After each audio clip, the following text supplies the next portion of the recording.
오늘도 하나님께서 우리 성경 말씀을 통해서 저와 여러분에게 또 깨닫게 하시고 또 성장시켜 주실 줄로 믿습니다. 오늘은 사도행전 이제 26장 합니다. 사도행전 26장에서 우리가 1절부터 8절까지 한번 보고 그 다음에 24절부터 32절까지 이렇게 한번 보겠습니다. 먼저 1절 제가 읽고 우리 성도님들이 또 함께 2절 읽고 이렇게 하겠습니다. 그때 아그리빠가 바울에게 말했습니다. 내 자신을 위해 변호할 것을 허락하노라. 그러자 바울은 손을 들어 변호를 시작했습니다. 아그리빠 왕이여, 제가 오늘 당신 앞에 서서 유대 사람들의 모든 모함에 대해 저 자신을 변호하게 된 것을 다행으로 여깁니다. 특히 왕께서는 모든 유대 관습과 문제에 대해 잘 아시고 계시니 더욱 그렇습니다. 그러니 제 말을 끝까지 들어주시기를 간절히 바랍니다. 유대 사람들은 제가 어릴 적부터 제 고향과 예루살렘에서 어떻게 살아왔는지 다 알고 있습니다. 그들은 오랫동안 저를 알았고 제가 우리 종교의 가장 엄격한 종파를 쫓아 바리새파 사람으로서 어떻게 살았는지 증명할 수도 있을 겁니다. 그런데 제가 오늘 재판을 받는 것은 하나님께서 우리 조상들에게 약속하신 것에 소망을 두고 있기 때문입니다.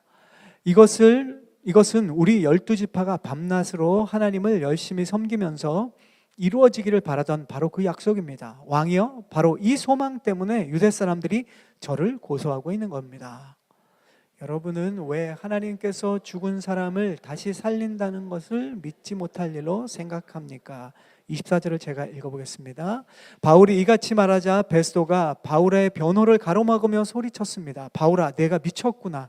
내 많은 학식이 너를 미치게 했구나. 바울이 대답했습니다. 베스도각하, 저는 미치지 않았습니다. 제가 드리는 말씀은 사실이며 제 정신으로 하는 말입니다. 왕께서는 이 사실을 알고 계시므로 제가 거리낌 없이 말할 수 있습니다. 이것은 어느 한 구석에서 일어난 일이 아니기 때문에 어떤 것 하나라도 왕께서 모르고 넘어가셨을 리 없다고 저는 확신합니다. 아그리빠 왕이여, 예언자들을 믿으십니까? 왕께서 믿으시는 줄 제가 압니다. 그러자 아그리빠가 바울에게 말했습니다. 내가 이 짧은 시간에 나를 그리스도의 사람으로 만들 수 있다고 생각하느냐? 바울이 대답했습니다. 짧은 시간이든 긴 시간이든 왕뿐 아니라 오늘 제 말을 듣고 있는 모든 분들이 이 쇠사슬을 제외하고는 저처럼 되기를 하나님께 기도합니다. 그러자 아그리빠 왕이 일어났고 베스도 총독과 버니게 그리고 그들과 함께 앉아있던 사람들도 다 일어났습니다. 그들은 밖으로 나가면서 이 사람은 사형이나 징역을 받을 만한 일은 하지 않았다라고 서로 말했습니다. 함께 읽겠습니다. 아그리빠는 베스도에게 이 사람이 황제께 상소하지만 않았더라도 석방될 수 있었을 것이요 라고 말했습니다. 아멘. 지금 현재 전 세계 인구가 어느 정도 되시는지 아시는 분들도 계실 겁니다. 한 약 80억 정도가 있다고 합니다. 이 80억의 현재 이 전 세계 인구 중에 크리스찬, 기독교를 이제 종교로 또는 크리스찬은 몇 명 정도 될까요? 한 24만 명 된다고 해요. 24억 정도 된다고 합니다. 그 종파가 어떤지 이단까지 포함한 건지는 자세히 모르지만 그래도 로잔에서 데이터를 확인한 거기, 정리한 거기 때문에 그래도 어느 정도 기독교, 정통 기독교인이 한 24억 정도가 된다고 합니다.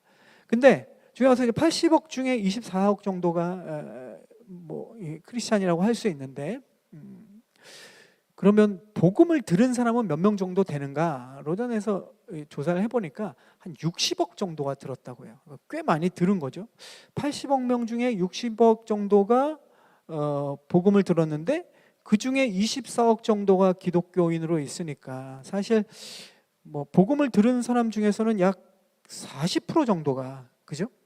복음을 듣는 사람 중에 40% 정도가 그리스도인이 된 셈이죠. 아니면 기독교를 종교로 갖게 된 거죠. 물론 이런 통계는 지극히 1차원적인 그냥 셈입니다. 근데 그래도 우리가 생각해보면 복음을 들었을 때 생각보다 많은 사람들이 복음을 믿는구나, 그죠? 전 세계의 퍼센테이지로 보면. 근데 우리 주변을 보면 사실 이 복음을 믿지 않는 사람들이 정말 많지 않습니까? 그렇다면 우리 주변 사람들 중에는 실제로 복음을 제대로 듣지 못한 사람들이 꽤 된다는 거죠. 그죠? 복음을 들으면 많은 사람들이 그래도 그리스도인이 될 수 있는, 또 기독교를 종교로 가질 수 있는 그런 계기들이 있는데, 우리 주변에 이렇게 많은 사람들이 믿지 않는 걸 보면 실제로 제대로 복음을 듣지 못한 사람들이 꽤 된다는 거죠. 우리 주변의 사람들을 보면 사실 복음을 제대로 듣기도 전에 사실 기독교에 대한 부정적인 정보, 아니면 주변의 기독교인에 대한 부정적인 그런 경험이 그 사람에게 이미 부정적인 인식이 심겨진 경우를 우리가 많이 봅니다. 그래서 복음을 제대로 듣기도 전에 이미 복음에 대해서, 기독교에 대해서, 그리스도인에 대해서 적대적이거나 혹은 부정적인 반응을 보이는 사람들이 꽤 된다는 거죠. 사실 우리가 보면 하나님께서 우리를 사랑하신다는 이 복음 내용 자체는 굉장히 우호적인 내용입니다. 그죠? 복음은 하나님의 사랑 얘기로 가득 차 있는 거죠. 창조자이신 이 신이 모든 권한과 능력을 다 포기하고 피조물인 인간이 되어서 인간을 구원했다는 이 진리의 복음은 사실 굉장히 강력한 이야기고 굉장히 매력적인 메시지인 겁니다. 복음 자체는 굉장한 능력과 힘이 있는 거죠, 사실. 하지만 우리가 그리스도인이 그 복음의 능력을 제한하거나 또 그 복음의 능력을 막는 경우, 이런 경우는 없는지 한번 우리가 생각해 볼 필요가 있습니다. 단지 우리가 복음을 전하지 않는 경우만 복음을 제한하는 것이냐? 아니죠. 사실 우리가 복음을 모르는 세상 사람들을 향해서 차별하거나 정죄하는 모습이 오히려 그들에게 복음이 들어갈 수 있는 기회를 막는 원인이나 그런 케이스가 된다는 게 꽤 많다는 겁니다. 그래서 우리가 세상 사람들과 함께 살아가잖아요. 근데 세상 사람들 향해서 말을 하던, 아니면 말로 하지 않고 행동을 하던, 태도를 하던, 아니면 우리의 마음속에 생각을 하던 세상 사람들 향해서 우리와 당신들은 다르다라고 말하는 것은 사실 지혜롭지 못합니다. 왜냐하면 우리도 원래 그들과 똑같이 하나님과 상관없는 사람들이었죠. 단지 우리는 예수님을 통해서 하나님의 자녀로 먼저 입양된 사람들이고, 그들은 아직 입양되지 못한 사람들이죠. 같은 고아원에 있고 같은 부모 없는 자식으로 살다가 먼저 입양된 사람과 후에 입양될 사람과의 차이라고 할까요? 또 우리가 세상 사람들 향해 죄인이라고 말하는 것은 그렇게 지혜로운 것은 아닙니다. 왜냐하면 우리도 똑같이 여전히 그들과 함께 우리도 죄인이거든요. 그렇지 않습니까? 우리가 예수님을 통해서 죄인인 우리가 의롭다고 여김을 받을 뿐이죠. 우리가 세상 사람들보다 더 죄를 덜 짓는 것도 아니고 세상 사람들이 우리보다 더 죄를 많이 짓느냐, 꼭 그런 것도 아닙니다. 단지 세상 사람들은 아직 회개해야 될 대상과 그 방법과 내용을 잘 깨닫지 못할 뿐인 거죠. 우리가 3주에 걸쳐서 보고 있는 이야기를 보면 사도 바울은 지금 그런 세상 사람들 향해 이방 사람들뿐 아니라 또 유대인들, 자신을 적대시하고 있는 이 유대인들, 그들에게도 복음을 전했죠. 그리고 우리가 지금 3주에 걸쳐서 보면 세상 권력자들, 그들에게도 지금 동일한 복음을 전하는 모습을 보고 있어요. 자, 세상 사람들이 우리가 만난 하나님을 우리가 나눌 때 그들의 반응은 어떻습니까? 우리가 복음을 전할 때 세상은 어떤 반응을 보이느냐 하는 거죠. 오늘 말씀을 통해서 특별히 복음에 대한 세상의 반응에 대해서 우리가 한번 좀 살펴보기로 합니다. 먼저 오늘 이야기의 배경을 좀 살펴볼 텐데, 우리 읽은 본문 중에서 1절부터 우리 3절까지 한번 다시 읽어볼까요? 1절부터 시작. 그때 아그리빠가 바울에게 말했습니다. 내 자신을 위해 변호할 것을 허락하노라. 그러자 바울은 손을 들어 변호를 시작했습니다. 아그리빠 왕이여, 제가 오늘 당신 앞에 서서 유대 사람들의 모든 모함에 대해 저 자신을 변호하게 된 것을 다행으로 여깁니다. 특히 왕께서는 모든 유대 관습과 문제에 대해 잘 알고 계시니 더욱 그렇습니다. 그러니 제 말을 끝까지 들어주시기를 간절히 바랍니다. 자, 지난주에 우리가 본 내용은 사도 바울이 고소를 당했지 않습니까? 이 정치적인 선동죄와 그 다음에 성전 모독죄, 이 종교적인 것과 정치적인 것, 이 두 가지로 유대 지도자를 지금 고소했잖아요. 근데 이 두 가지는 다 사실은 형을 집행하자면 다 사형에 해당되는 그런 죄목입니다. 근데 사도 바울이 어떻습니까? 자기를 변호하면서 결국 자신의 이 죄를 다른 사람들이 입증을 못하게 됐고, 그 가운데서 사도 바울이 이렇게 했죠. 나는 로마 시민이다. 그러니까 나는 이제 가이사에게, 로마에 있는 시저에게, 최고 지도자에게 로마 시민으로서 상소를 올리고 나는 로마의 법정에 서서 재판을 받을 것이다. 이 얘기를 지난주에 우리가 나눴습니다. 그래서 지금 베스도가 새로운 총독이 됐잖아요. 근데 되자마자 이 로마 시민인 바울을 로마에 보내서 가이사에게 재판을 받게 하는 이 뜨거운 감자와 같은 이 유대인들의 이과 엮여 있는 이 중요한 사항을 이 베스도 총독은 오자마자 사실은 힘든 일을 맡게 된 거예요.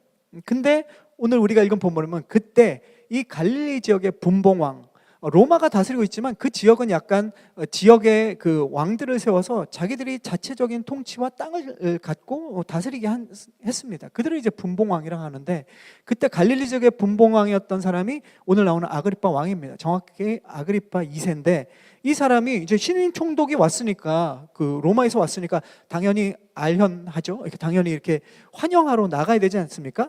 그래서 베스도에게 지금 인사를 하러 옵니다. 그러자 베스도가 이 아그리빠에게 제안하는 거죠. 아그리빠는 반은 유대인이거든요. 유대 계통의 사람입니다. 유대인과 유대교를 너무 잘 알고 유대인들을 아주 문화를 잘 아는 사람이에요. 그래서 아그리빠에게 함께 좀 재판에 참관해서 이 바울의 사건에 대해서 좀 조언을 구합니다.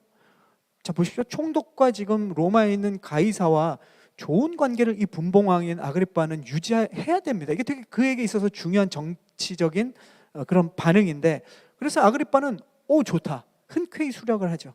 그래서 이제 바울 사도가 이 많은 바울을 지금 죽이려고 이 혈안이 돼 있는 많은 유대인들과, 그리고 새로운 총독 베스도와, 그리고 이 지역의 이제 힘과 유대인들에게 강력한 영향력을 행사하고 있던 분봉왕 아그리빠 왕 앞에 서서 이제 법정에서 자신을 변호하는, 근데 특별히 그 안에는 사실 간증이죠. 복음 전도죠. 그 복음을 전하는 바울의 모습이 오늘 본문에 나와 있습니다. 자, 전임 총독 벨릭스라는 사람이 있었다고 지난주에 또 좀 자세히 나눴죠. 이 벨릭스는 복음에 대해서 어떤 반응을 보였는지 지난주에 잠깐 나눴는데, 두 가지입니다. 첫 번째 뭐냐면, 그 바울로부터 복음에 대한 얘기를 듣고 두려움을 느꼈어요. 최후의 심판에 대해서. 그 복음이 가지고 있는 것에 대해서 그는 먼저 이 전에 있었던 전임 총독 벨릭스는 두려움을 느꼈다라고 성경은 기록되어 있습니다. 원래 우리가 알고 있는 복음은 하나님의 사랑에 대한 얘기입니다. 그렇죠? 복음은 하나님의 사랑을 알려줘요. 이 하나님의 사랑은 뭡니까? 하나님을 떠나버린 인간, 그래서 하나님과 관계 완전히 끊어져 버린 인간, 하나님과 상관없게 되어버린 이 인간, 그래서 죄와 고통 가운데 살다가 결국 인간은 영원히 죽을 수밖에 없는 그런 인간의 운명이 있죠. 그것을 포기하지 못하고 그들을 살리기 위해 오신 예수 그리스도, 이것이 바로 복음의 핵심이죠. 그것이 하나님의 사랑입니다. 이 하나님의 사랑은 우리에게 진짜 축복이에요. 놀라운 축복입니다. 하지만 우리가 그 사랑을 받아들이지 않으면, 그 사랑을 거부하면 어떻게 됩니까? 결국 우리는 하나님과 상관없이 살다가 결국은 영원한 죽음이라는 이 형벌을 받게 되는 거죠. 그래서 그것이 바로 복음을 듣고도 거부하는, 그래서 하나님이 없는 인간이 갖게 되는 근원적인 두려움이라는 거예요. 그래서 복음에 대한 세상의 한 가지 반응은 두려움입니다.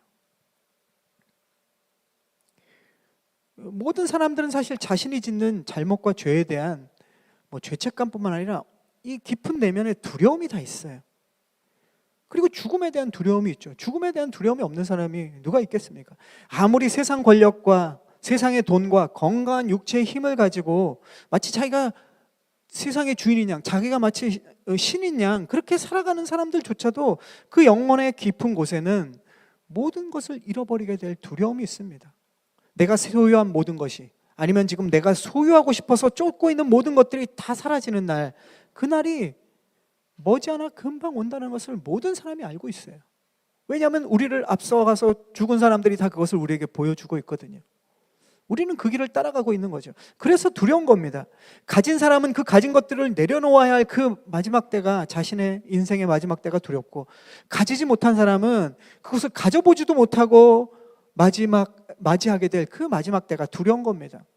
그 두려움은 복음을 제대로 만나고 복음을 제대로 믿지 않는 한 절대로 우리의 영혼 안에서 사라질 수 없는 거예요.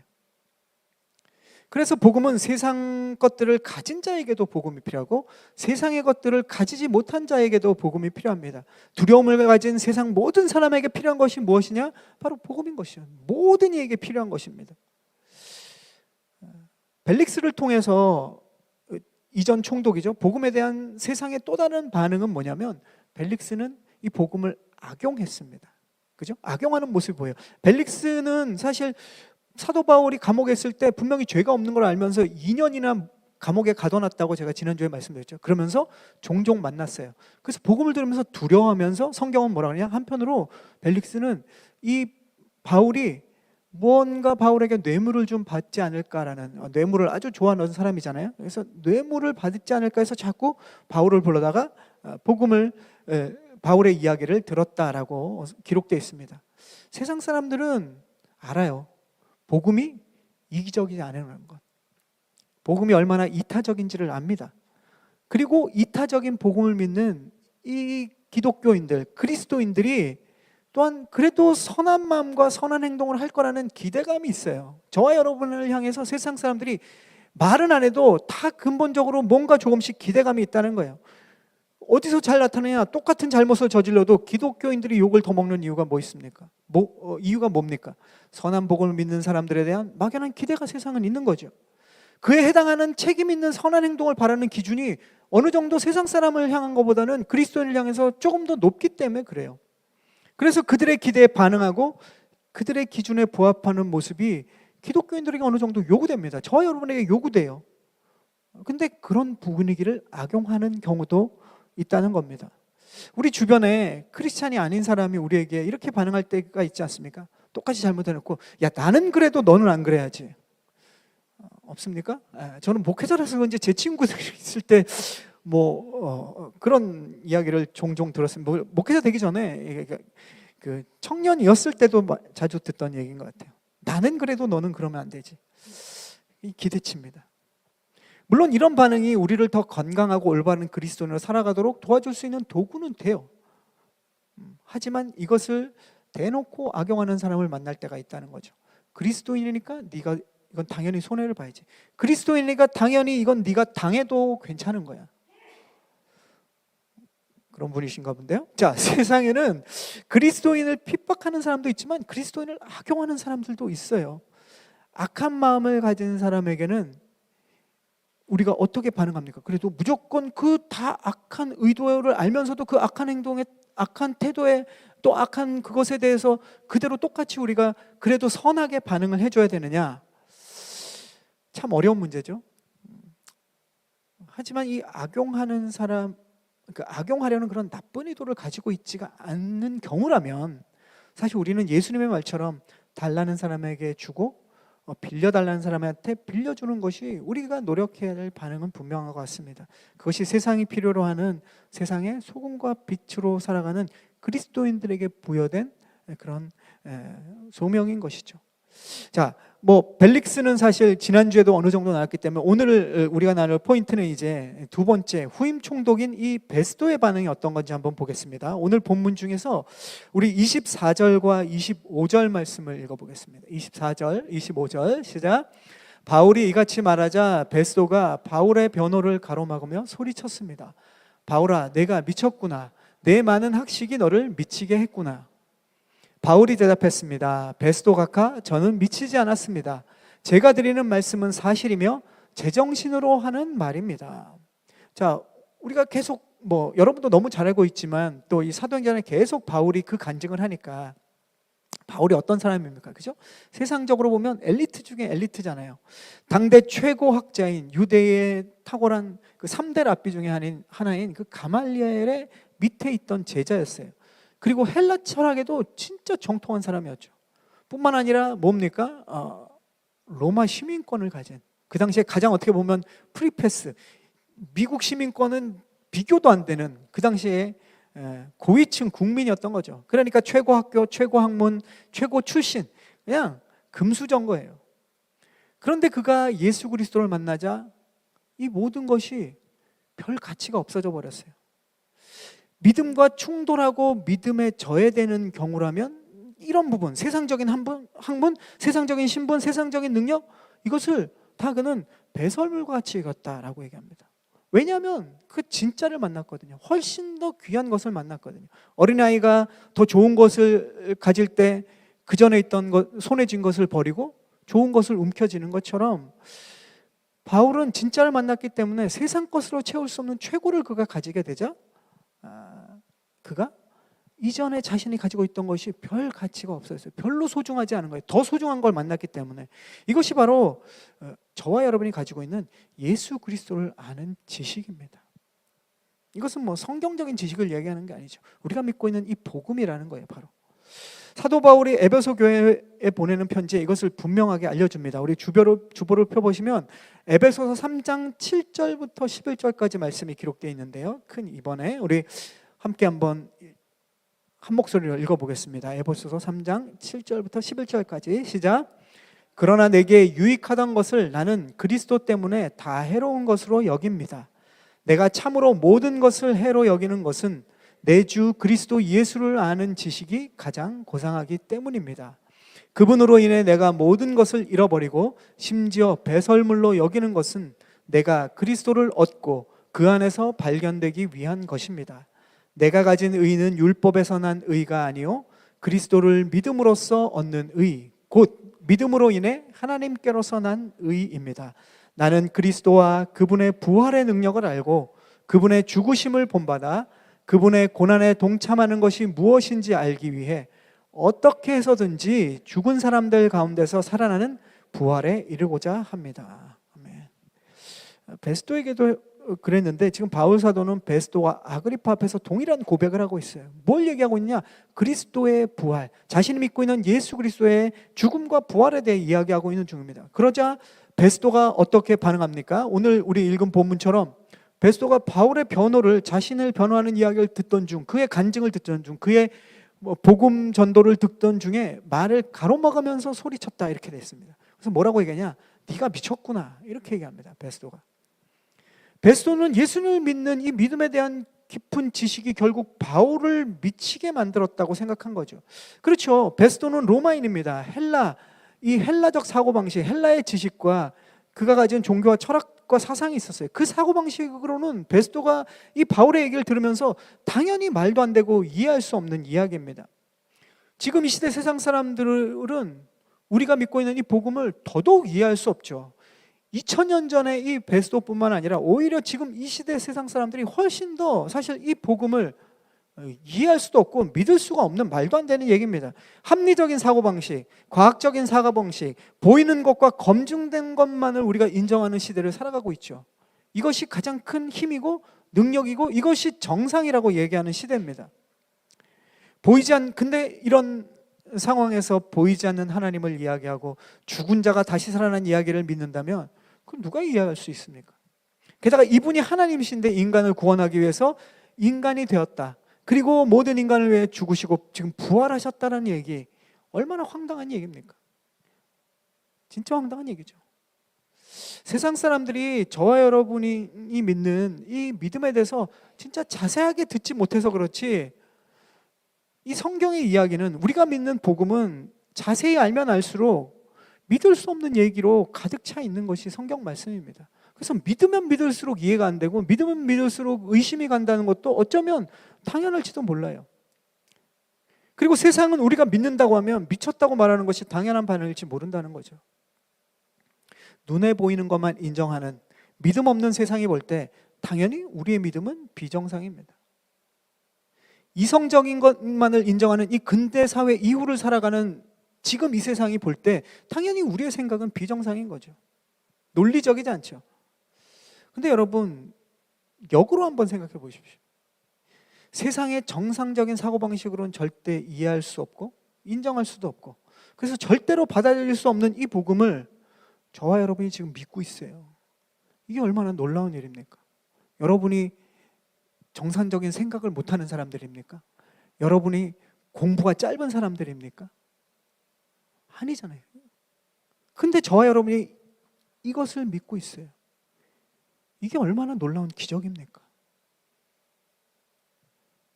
여러분 중에는 물론 예수님을 통해서 병이 나은 기적을 경험한 성도님도 계실 거예요. 또 예수님을 통해서 마음이 치유되는, 마음이 회복된 그런 경험을 한 분들도 계시죠. 또 예수님 통해서 재정의 문제, 관계의 문제, 일의 문제가 해결된 체험이 있는 분들도 계실 거예요. 여러분 중에는 내가 죄인임을 깨닫고 하나님 앞에 회개와 탄식을 고백한 와, 내 죄를 다 쏟아놓은 그 회개의 기억이 있는 그런 경험이 있는 분들도 계실 거예요. 그런 체험들도 기적이죠, 물론. 그런데 그런 체험보다 더 큰 기적은 우리가 세상에서 지금 배우고 경험하는 것과 전혀 다른 이 복음을 여러분이 믿고 있다는 것 자체가 훨씬 더 큰 기적입니다. 그리고 이 기적보다 더 큰 기적은 무엇인지 아십니까? 어떤 사람은 그래요. 난 아무 체험도 없는데, 그리고 난 복음이 뭔지 아직도 잘 모르겠는데, 나는 믿음이 있는 것 같지 않은데, 난 구원의 확신 잘 모르겠는데, 그런데도 주일날 여기 예배당에 나와서 예배를 드리는 분들이 계세요. 진짜 기적입니다. 물론 극소수는 가족에게 끌려 나와서 예배를 드리는 분도 계시지만, 저희 교회 성도님들 이렇게 우리가 서로 아는데 처음에는 그렇게 시작했지 모르지만 지금은 그렇지 않잖아요. 이건 정말 큰 기적 중에 기적입니다. 주님께서는 그런 여러분을 여전히 붙들고 계시고 기다리십니다. 진짜 그런 분들이 계실 거예요. 사랑하는 여러분, 그런 분들을 이 시간은 좀 특별히 축복합니다. 여러분은 지금 기적의 현장에 있는 거예요. 여러분이 그 기적의 내용들인 겁니다. 그리고 하나님께서는 여러분을 하나님의 자녀로, 하나님의 사람으로 조금씩 만들어가고 계심을 여러분 잊지 마십시오. 아멘? 그리고 그런 믿음이 없다고 생각하는 성도님들 주위에 계신 특별히 가족분들, 이런 마음을 꼭 가지십시오. 내 곁에 믿음이 없는 것 같은, 믿음이 굉장히 먼지처럼 이렇게 부족해 보이는 그런 내 가족, 아니면 내가 볼 때 참 믿음이 없는 내 주위에 우리 교회의 성도들, 내 친구들, 우리는 그렇게 볼지 모르지만 하나님은 다르게 보고 계신다는 거예요. 그건 저와 여러분이 보는 거예요. 저와 여러분이 이렇게 평가하는 거예요. 하나님은 그분들을 기대하고 계신다는 거예요. 우리의 믿음이 자라간 것처럼 그들의 믿음도 자랄 거예요. 나도 자랐는데, 제가 여기서 지금 목사가 돼 있는데,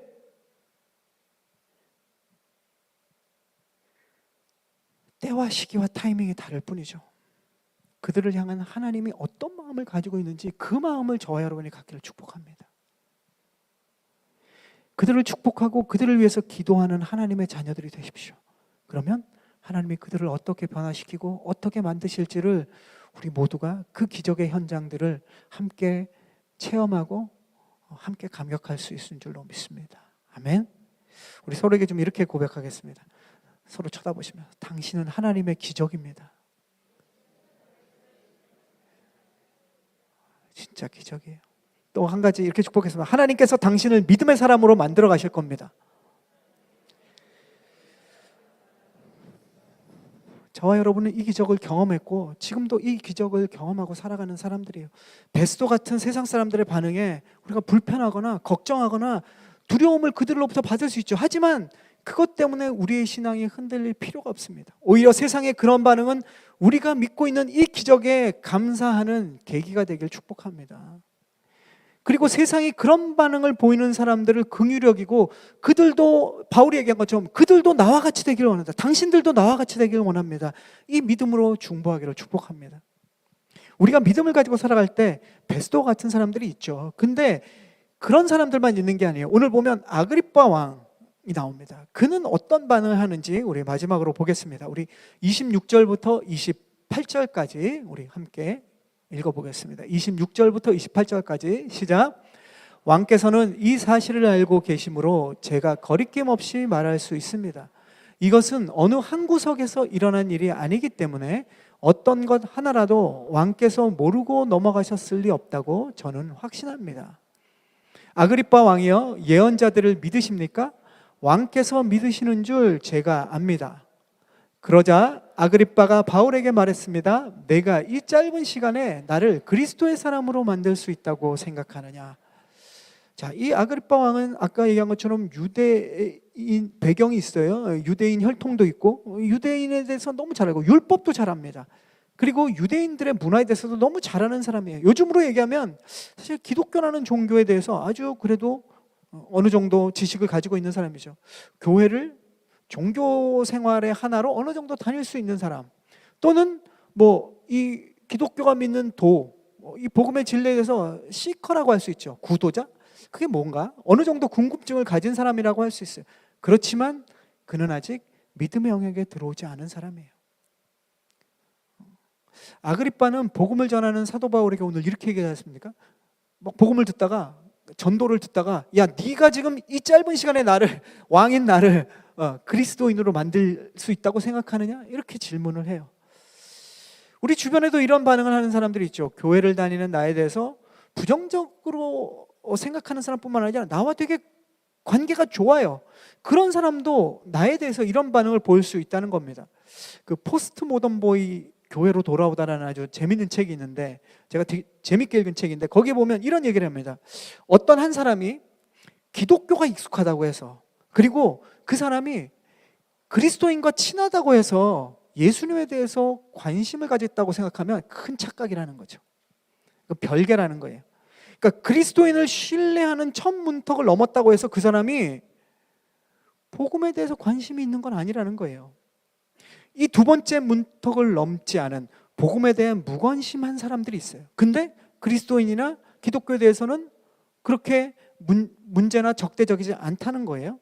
실제로 그렇지 않습니까? 우리 주변에 우리 가족이나 친족이나 친구 중에 그리스도인이 나와는 사이가 좋아요. 그죠?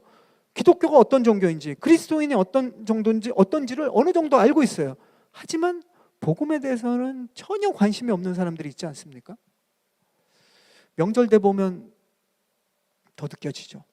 그들이 하루아침에 영적 무관심에서 영적인 관심, 복음의 관심으로 옮겨가는 경우는 드물다, 이렇게 얘기합니다. 관심은 시간을 두고 자라난다, 그럽니다. 이 기간 동안 우리는 그들을 위해서 무엇을 해야 되는가? 한 세 가지 이야기를 합니다. 먼저는 질문을 통해서 그들이 기독교에 대해서 건강한 호기심을 갖도록 도와주라는 거예요. 사복음서에 보면 예수님이 189개의 질문을 받았다고 합니다. 우리가 복음서에 보면 예수님한테 사람들이 막 계속 질문하잖아요. 189개의 질문이 있대요. 거기에 대해서 예수님이 답한 건 딱 3개밖에 없답니다. 하여튼 학자들이 별걸 다 조사해가지고 참 우리에게 좋은 정보를 줘요. 그리고 뭘 하느냐? 예수님은 오히려 189개의 질문에서 307개의 질문으로 역으로 질문했대요. 질문하는 사람들에게. 이것은 무엇입니까? 질문을 통해서 그들이 복음과 진리에 대해서 호기심을 통해서 관심을 갖게 하는 거죠. 우리가 이 세상에 대해서, 세상 사람들에 대해서, 세상 사람들에 향해서 그 믿음에 대해 얘기할 때 우리가 마치 답을 다 아는 것처럼 일종의 외식할 때가 있다는 거예요. 저는 목사니까 더 그렇습니다. 어떻게든 답을 알고 있는 것처럼, 아니면 내가 아는 어떤 부분에서는 저도 다 알고 있지 않잖아요. 되게 약한 부분도 많은데 그것도 내가 다 설명해 줘야 되고 답을 줘야 될 것 같은 그런 부담감이 있습니다. 어쩌면 그것은 외식이에요. 우리가 잘 모르면 모른다고 할 수 있는 거죠. 우리가 진리를 어떻게 다 합니까? 하나님의 그 크신 진리의 그 안에 우리가 바닷가에 모래알 한 줌 쥔 것처럼 우리가 고작 그 정도 발견하고 있는 거예요. 그 은혜도 이렇게 큰 겁니다. 우리가 잘 모르는 것은 모른다고 하고 나도 알아가는 중이라고 대답하는 것, 이거는 믿지 않는 사람들이 우리에게 질문할 때 정말 좋은 답변이에요. 모두 다 대답하기보다 함께 질문하고 함께 궁금해할 수 있는 지혜로운 그리스도인들이 됐으면 좋겠어요. 그럴 때 세상 사람들의 마음이 열리는 겁니다. 두 번째는 나의 일상에서 경험하는 묵상과 교훈을 통해서 세상 사람들이 건강한 호기심을 갖게 하라고 권장을 해요. 예수님에 관해서 관심을 갖는 거, 이거 따분한 일 아니잖아요. 지루한 일 아니잖아요. 예수님을 알면 알수록, 성경을 깨달으면 깨달을수록 감동이 되고 위로가 되고 기쁨이 되지 않습니까? 믿음이 쌓여가는 과정은 세상과 점점 동떨어져서 멀어져가는 이상한 사람이 되는 그런 길이 아니지 않습니까? 오히려 일상 속에서 우리의 믿음은 세상의 도전과 반응을 통해서 우리의 믿음은 자라나가요. 세상 속에 있는 겁니다. 우리가 일상에서 경험하는 그런 묵상과 교훈을 그런 우리 주변에 복음을 모르는 사람과 나누는 일은 그들에게 건강한 호기심을 갖게 하는 거예요. 도대체 믿는다는 게 뭐지? 크리스찬이 뭐지? 복음이 뭐지? 자, 마지막으로 세 번째는 나의 올바른 믿음 생활을 통해서 그들의 호기심을 자극하는 삶을 살라라고 도전합니다. 지난번에 나눴지만 초기 그 적은 그리스도인들이, 그 신분도 비천한 사람이 대부분이었던 그리스도인들이 어떻게 이 로마를 바꾸고 로마 사람들을 바꾸고 세상을 바꿨느냐. 그들은 로마인을 포함한 많은 세상 사람들에게 호기심을 자극했어요. 말로 하지 않았습니다. 그들은 올바른 믿음 생활, 성경이 말하는 그 믿음 생활을 실천함으로써 사람들이, 로마 사람들이, 그리고 그 주변의 세상 사람들이 그들에게 있는 호기심을 자극했어요. 저 사람들 도대체 왜 저러지? 왜 세상 사람들과 다른 그리스도인들은 저런 다른 반응을 보이지? 그런 호기심이 사람들에게, 로마인들에게, 세상 사람들에게 감동을 주었어요. 그리고 그 관심이 결국 그들을 복음으로 이끌었죠. 그것이 그리스도께 인도하는 초기 그리스도인들의 전도 방법이었습니다. 특정 연예인을 언급해서 좀 그렇지만, 근데 한번 해보겠습니다. 차이표 신혜라 부부, 그죠? 요즘 현 또 열심히 사역하지 않습니까? 현 부부, 이런 믿음 생활을 통해서 주위의 사람들이 굉장히 호기심을 갖게 되는 이야기를 듣습니다. 저 사람들 왜 그러지? 저 사람들은 왜 저런 삶을 살지? 왜 저런 선택을 하지? 그리고 그런 선택을 하고 왜 행복해하지? 더 가질 수 있는 것을 왜 포기하지? 가진 것을 지속적으로 나누는 그런 삶의 모습을 통해서 믿지 않는 주위 사람들이 복음에 대해서 호기심을 가져요. 그리고 그들을 주님께로 인도하는 모습들을 듣게 됩니다. 특정한 사람 아니겠습니까? 유명하지 않아서 알려져 있지 않을 뿐이지, 많은 그리스도인들이 올바른 믿음 생활을 하면 그 주변의 사람들이 복음에 대한, 그리스도인에 대한 좋은 호기심이 자극되는 거예요. 그리고 그들은 주님께로 나올 수 있도록, 그런 우리의 생활이, 우리의 삶이 그들을 주님께 나오도록 돕는 겁니다. 저와 여러분도 그렇게 되기를 소망합니다. 아멘. 이것은 우리의 날마다의 삶이고, 우리가 죽을 때까지 긴 마라톤처럼 우리의 날마다의 일상입니다. 저와 여러분 모두가 우리 주변에 주님을 모르는 그런 주님을 모르기 때문에 더 귀한 영혼이죠. 그 귀한 영혼들에게 그들의 마음에 필요한 질문을 나누고, 내 일상의 경험에서 얻는 묵상과 교훈과 은혜도 좀 나누고, 내 올바른 신앙생활을 통해서 그들을 복음의 자리, 은혜의 자리로 나올 수 있도록 돕는 축복의 통로가 저와 여러분의 삶이 되길 축복합니다. 아멘. 우리를 그렇게 부르시고 사용하실 주님을 찬양합니다. 이 시간 우리 말씀 생각하면서 한 가지만 기도하고 우리 마무리하겠습니다. 이 시간 눈을 감고 기도할 때, 또 기도가 익숙치 않은 분들은 주보에 보면 기도 내용이 있습니다. 그것을 그냥 쭉 계속 읽으면서 자신의 삶에, 또 자신의 영혼에게 고백하고 또 주님께 고백하면 좋을 것 같습니다. 또 우리가 이 시간 기도할 텐데, 이런 기도를 드렸으면 좋겠어요. 주님, 우리가 믿음의 사람이지만 또 세상 속에 살아가도록 우리를 세상에 파송하신 주님, 우리가 세상 속에서 믿음을 이해하지 못하고 알지 못하는 그러한 세상 사람들의 반응에 흔들리지 않게 하여 주옵소서. 타협하지 않게 하여 주옵소서. 벳소처럼 우리를 이해하지 못하는 사람들 앞에서 우리가 믿는 믿음이 흔들리지 않게 하시고, 그들도 우리처럼 세상이 이해 못하는 하나님의 사랑을 만날 수 있도록, 그 사랑을 경험할 수 있도록, 그 사랑을 받아들일 수 있도록 주님, 우리를 그 은혜의 통로, 구원의 통로, 축복의 통로로 사용하여 주옵소서. 특별히 복음에 관심을 갖지 못하는 우리의 가족들이나 또 우리의 친구들, 또 우리 주위 사람들 때문에 우리가 낙심하지 말고 복음에 관심을 가질 수 있도록 인내하면서, 그리고 기도하면서 함께 질문해야 하고 또 함께 궁금해하면서 그들이 주님을 경험할 수 있도록 돕는 사람이 내가 되게 하여 주옵소서. 나의 일상의 경험에 묵상과 교훈을 그들과 나눔으로써 예수님을 나누는, 복음을 나누는 사람으로 나를 사용하여 주옵소서. 나의 올바른 믿음의 행실과 삶을 통해서 복음에 관심을 갖도록, 내 주변 사람들이 복음에 건강한 호기심을 가질 수 있도록 주님, 내 삶을 아름답게 사용하여 주옵소서. 이 기도 제목 가지고 우리 함께 기도하며 나가겠습니다.